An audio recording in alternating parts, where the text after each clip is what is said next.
আমার প্রিয় বন্ধুরা, চন্দানীর সাতকাহনে আরও একটা নতুন ভিডিওতে তোমাদের সবাইকে স্বাগত। এখন বাজে দুপুর 2:30। এখন থেকেই আমি আমার ভিডিওটা শুরু করছি। তোমরা আমার আগের ভিডিও যারা দেখেছো তারা দেখেছো যে আমি আজ সকালবেলায় কুচবিহারে নেমেছি। সকালবেলায় নেমে এবারে দুপুর হয়ে গেছে, এখন স্নান খাওয়া দাওয়া করে আমরা সবাই বেরিয়ে পড়েছি। ঘুরতে যখন এসছি আর ঘরে বসে থাকবো কেন, সবাই বেরিয়ে পড়লাম একটু বেড়াতে যাওয়ার জন্য। রাস্তায় যেতে যেতে এই দেখো সুন্দর একটা কুল গাছ দেখতে পেলাম। কুল ভর্তি হয়ে আছে গাছে, আর এত সুন্দর কুল গাছ, এইরকম কুল ধরে থাকা রিমন কোনো দিন দেখেনি, তাই দাঁড়িয়ে দাঁড়িয়ে রিমনকে একটু দেখাচ্ছিলাম। এরপর আমরা চলে এলাম টোটো স্ট্যান্ডে। এরপর টোটো নিয়ে আমরা বেরিয়ে পড়লাম। কোথায় যাচ্ছি এখনও কিন্তু তোমাদের বলা হয়নি। আমরা এখন যাচ্ছি তোর্ষা নদীর বাঁধ দেখতে, যেখানে এখানকার দুর্গাপুজোর সময় সমস্ত ঠাকুর ওখানে বিসর্জন হয়, সেই জায়গাটা দেখতে।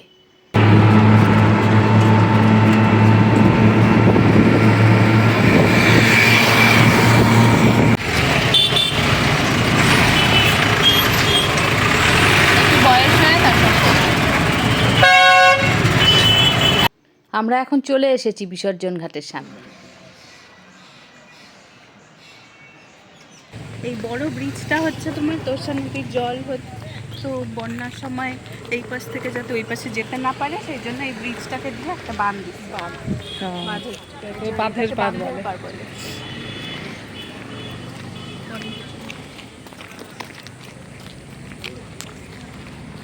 আমরা মহালয়ে আসলাম, তাও একটু জল ছিল, এখন তো শুকায় গেছে। এই বিকালে রোদটা পড়বে আর বসে থাকতে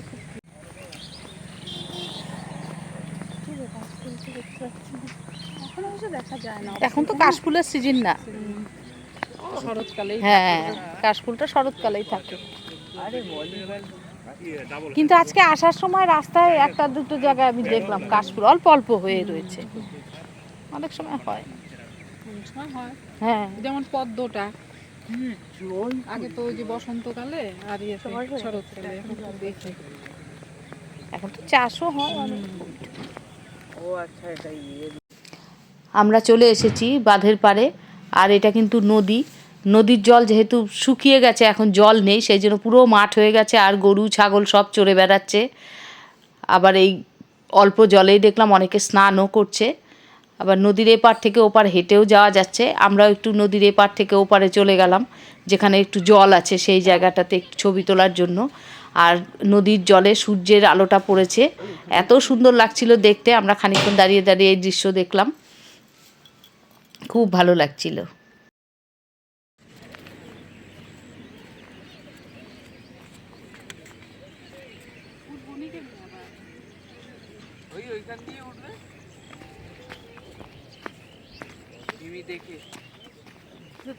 না না,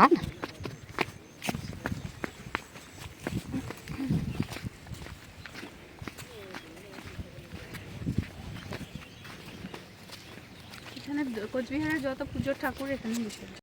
নদীর এপারে এসে আমরা অনেক ছবি তুললাম। ছবি তুলে একটু সময় দাঁড়িয়ে থেকে তারপর আবার চলে এলাম এপারে, কারণ এখানে এমন কিছু দেখার নেই, তবুও এসেছিলাম। আর শীতের রোদ, বেশ ভালোই লাগছে রোদে হাঁটতে। এরপর আমরা চলে গেলাম কাছে, এই নদীর বাঁধের সামনেই একটা রেস্টুরেন্ট আছে, একটা না বেশ কয়েকটাই আছে। একটা রেস্টুরেন্টে আমরা ঢুকে পড়লাম। বেশ রেস্টুরেন্টটা খুব সুন্দরভাবেই সাজানো। এখানে ভেতরেও বসার ব্যবস্থা আছে, আবার বাইরে খোলা জায়গাতেও বসার ব্যবস্থা আছে। আমরা অবশ্য ভেতরে আর বসলাম না, আমরা বাইরেটাতে চলে গেলাম। বাইরে দাঁড়িয়ে খানিকক্ষণ এদিক অনেক কিছু দেখছিলাম, তারপর এখানে একটু ছবি তুললাম। তারপর আমরা কিছু খাবার অর্ডার করলাম এরপর। আর এই সময়টা যেহেতু খুব একটা বিকেল হয়নি, তাই মোটামুটি এখন 3:30 পৌনে 4টে মতো বাজে, তেমন কিছু লোকজনও নেই, বেশ ফাঁকা একেবারেই। আমরা যে জায়গাটাতে বসেছিলাম তার চারধারটা এইরকম ছিল, চারিদিকে বাঁশ বাগান, আরও অনেক জঙ্গল ছিল। তার পাশে এই রেস্টুরেন্টে আমরা বসে আছি। আমরা হেঁটে এত গলা শুকিয়ে গেছে, প্রথমেই আমরা অর্ডার করে নিলাম একটু মশলা কোল্ড ড্রিঙ্কস। মশলা কোল্ড ড্রিঙ্কস খাওয়ার পর চলে এলো আমাদের পেরি পেরি চিকেন উইংস। বাড়িতে ভাইকে নিয়েই তো যাবা? কোথায়? বলিয়ান। কোথাতে যাবো? সবাই যাবো। তোরা না গেলে, তোরা লোকাল লোক না গেলে আমি চিনবো কী করে?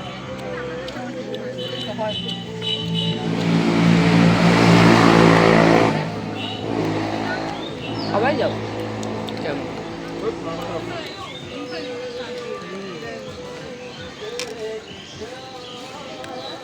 এরপর আমরা চিলি মাশরুম অর্ডার করেছিলাম। আর আমাদের ফুলদি কোনো দিন মাশরুম খায়নি, কারণ ছোটোবেলার থেকেই জানতো ব্যাঙের ছাতা। ফুলদি তো প্রথমে খাবেই না, আমরা সবাই জোর করলাম যে এটা ব্যাঙের ছাতা না খা। তারপর ফুলদির কিন্তু খেয়ে ভীষণই ভালো লেগেছে, ফুলদির এই প্রথম মাশরুম খাওয়া। এরপর দেখো আমরা ফাঁকা ছিল, আমরা যখন এসেছি রেস্টুরেন্টে, আস্তে আস্তে কিন্তু অনেক লোক হয়ে গেছে, যদিও সব ইয়াং ছেলেমেয়েরাই বেশি। আর এদিকে আমাদের খাওয়া হয়ে গেল। এবার রেস্টুরেন্ট থেকে বেরিয়ে আমরা এখন আবার টোটোতে উঠে পড়লাম। আমাদের ঘোরা কিন্তু এখনও শেষ হয়নি, আমরা কিন্তু এখনই বাড়ি ফিরছি না, আমরা এখন যাচ্ছি মদনমোহন বাড়িতে। আর কুচবিহারে এসেছি আর মদনমোহন বাড়ি যাব না, সেটা তো হতেই পারে না। আর কুচবিহারে যারাই আসে তারা কিন্তু মদনমোহন বাড়িতে যাই, মদনমোহন দর্শনে। তা আমরাও চলে এসেছি মদনমোহন বাড়ির সামনেই। চলো এবার একটু ভেতরে যাওয়া যাক, এই হচ্ছে সামনের গেট, আমরা এখন ভেতরে ঢুকে যাব। মন্দিরে কিন্তু আজ বেশ ভিড় আছে, আর যেহেতু শীতকাল, তারপর আবার বিকেলবেলা আর একটু পরেই সন্ধ্যা আরতি হবে, তাই বেশ ভিড় মন্দিরে। অনেকেই এই বিকেলবেলাটাই আসে মন্দিরে। আর এই মন্দিরের সামনে একটা খুব সুন্দর করে গোল মতো চাতাল করে দেওয়া, বেশ আলপনা দিয়ে আঁকা, ওইখানে দেখলাম সবাই বসে আছে। আমরা মন্দিরে ঢুকে আগে ঠাকুর দর্শন করে নিলাম, ঠাকুরকে দর্শন করলাম। আর যে কোনো মন্দিরেই কিন্তু ঠাকুরের পাশাপাশি মানে মেন যে ঠাকুর থাকে তার পাশে অনেক ঠাকুরই থাকে, এখানেও তাই। শিব, কালী মূর্তিটা বেশ সুন্দর ছিল, বজরংবলী, অনেক মন্দিরই আছে আশেপাশে, সব মন্দিরেই আমরা এক এক করে প্রণাম করলাম।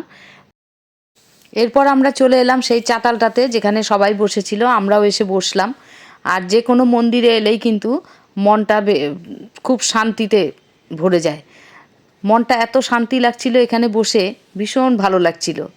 অনেকক্ষণ তাই আমরা বসে রইলাম।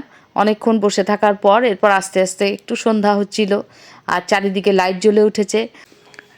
লাইটের আলোয় মন্দিরটাকে এত সুন্দর লাগছিল দেখতে, অপূর্ব লাগছিল দেখতে।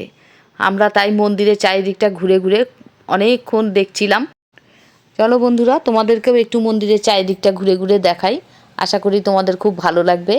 তবে অবশ্যই যারা কুচবিহারে থাকো বা যারা মদনমোহন বাড়িতে এসেছো তারা তো দেখেছোই, জানো, কিন্তু যারা আসোনি তাদের অবশ্যই ভালো লাগবে।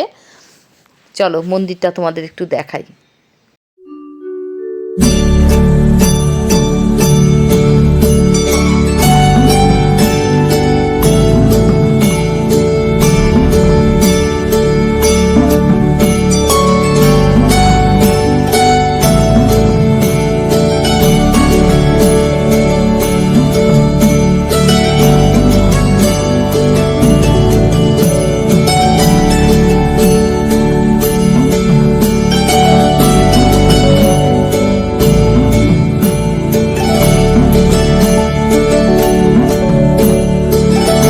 মন্দির দর্শন করে আমরা বেরিয়ে এলাম। এখন যাব মন্দিরের উল্টো পাশেই বৈরাগী দিঘি, সেখানে যেতেই দেখা হয়ে গেল আমার স্কুলের বন্ধুর সাথে। সেই বন্ধু নাকি এখন এখানেই বাড়ি করেছে।